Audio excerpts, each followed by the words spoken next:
Jack Daniels ட்ரிங்கை குடிச்சிட்டு நம்ம Danny Daniels review பண்ணால் உங்களுக்கு பிடிக்குமா பிடிக்காதா? கமெண்டில் சொல்லிட்டு போங்க. சரி, நான் இப்போ சொல்ல வந்ததை சொல்லிட்டு போகிறேன், கொஞ்சம் கேளுங்க ப்ளீஸ். என்ன சொல்ல வந்தேன்? Jack Daniels.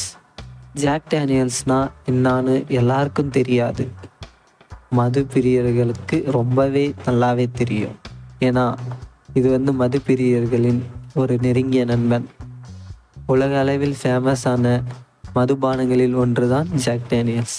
இப்போ நம்ம அதோட ஹிஸ்ட்ரியை திருப்பி பார்ப்போமா? அதோட ஹிஸ்ட்ரியை நம்ம இப்போ பார்க்கணுன்னா ஒரு 150 வருஷம் பின்னாடி போகணும். ஏன்னா அப்போ தான் இது தொடங்கப்பட்ட ஒரு நிறுவனம்.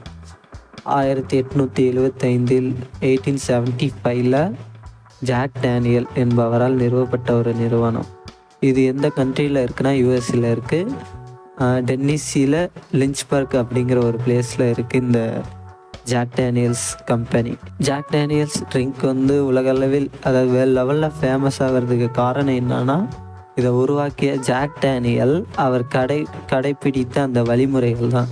அந்த வழிமுறைகளை அவருக்கு டீச் பண்ணவர் நாதன் என்பவர் அவருக்கு எப்படி இந்த ட்ரிங்கை ப்ரொடக்ஷன் பண்ணணும், எப்படிலாம் இதை செய்யணும் அப்படிங்கிறத நுணுக்கமாக சொல்லி கொடுத்தாராம். அதை அவர் பின்பற்றி, அந்த வழிமுறைகளை அவர் கரெக்டாக பின்பற்றி அவருக்குன்னு ஒரு தனியான ஒரு ஸ்டைலை ஜாக் டேனியல் உருவாக்கிக்கிட்டாராம். அதனால தான் அவரோட ட்ரிங்க், அந்த ஜாக் டேனியல் ட்ரிங்க் உலகளவில் ஃபேமஸ் ஆகுது. ஜாக் டேனியலின் முடிவு காலத்தில், அதாவது 1956 1955 ப்ரவுன் ஃபார்மர் கார்பரேஷனுக்கு இது ஒரு சொந்தமாச்சு. சப் கம்பெனியாக இது சொந்தமாக்கிட்டாங்க. ஜாக் டேனியல்ஸ் ட்ரிங்க்ஸோட family Tennessee honey, Tennessee fire, Tennessee apple, அதுக்கப்புறம் gentleman, then ready to drink. இதெல்லாம் ஜாக் டேனியலோட ஃபேமிலி. இந்த கம்பெனியோட 1 year டேர்ன் ஓவர் எவ்வளோனா $121,700,000 USD. அதாவது நம்ம இந்தியன் ருப்பியில் பார்த்தோம்னா 1032,22,25,195. இவ்வளோ மணியா?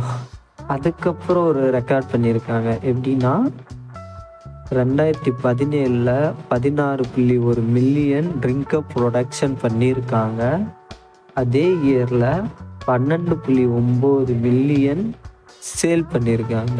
அவங்களோட ஹிஸ்ட்ரியிலே தான் இதுவரையும் சொல்லப்பட 2017 ஓவரால் இவ்வளோ ட்ரிங்கை விற்றுருக்காங்க. அதோட காஸ்ட் எவ்வளோன்னு பார்த்தோம்னா, டேர்ன் ஓவர் எவ்வளோன்னு பார்த்தோம்னா 104,900,000 USD. அதே நம்ம இந்தியன் ருப்பியில் பார்த்தோம்னா 1,242 கோடியே 92,82,915 ரூபி. இவ்வளோவா அப்படிங்கிற மாதிரி தானே இருக்குது. ஆமாம், வேர்ல்டு லெவலில் ஃபேமஸான ஒரு கம்பெனி இவ்வளோ டேர்ன் ஓவர் பண்ணுறதுங்கிறப்ப பண்ணி தான் ஆகும். ஏன்னா வேர்ல்டு லெவலில் ஃபேமஸாக இருக்குல்ல, அப்படின்னா பண்ணி தான் ஆகும்.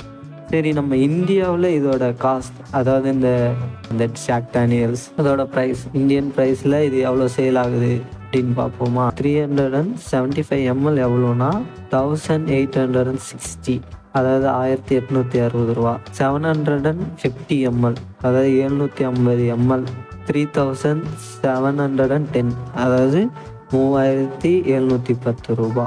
1 லிட்டர் 4950, 4,950 ரூபாய்க்கு போகுது. 1.75 லிட்டர் 8,665, 8,665 ரூபாய்க்கு போகுது. இதே நம்ம பாண்டிச்சேரிக்கோ இல்லை நம்ம தமிழ்நாட்டில் இருந்தால் பாண்டிச்சேரிக்கோ இல்லை வேறு ஸ்டேட்டில் இருந்தால் கோவாக்கோ போனோம்னா இதோட காஸ்ட்டு இன்னும் ரெடியூஸ் ஆகும். அங்கே இன்னும் கம்மியாகவே ட்ரிங்க்ஸ் எல்லாம், கோவா பார்த்தா மற்ற பொருட்கள் எல்லாமே அதிகம் தான், ஆனால் ட்ரிங்கை பொறுத்த வரையுமே காஸ்ட் கம்மி தான். அதுமாரி பாண்டிச்சேரி அப்படி தான், ட்ரிங்கை பொறுத்த வரையுமே காஸ்ட்டு கம்மி தான். Okay, thank you. இந்த வீடியோ உங்களுக்கு பிடிச்சிருந்தா சப்ஸ்கிரைப் பண்ணுங்கள்.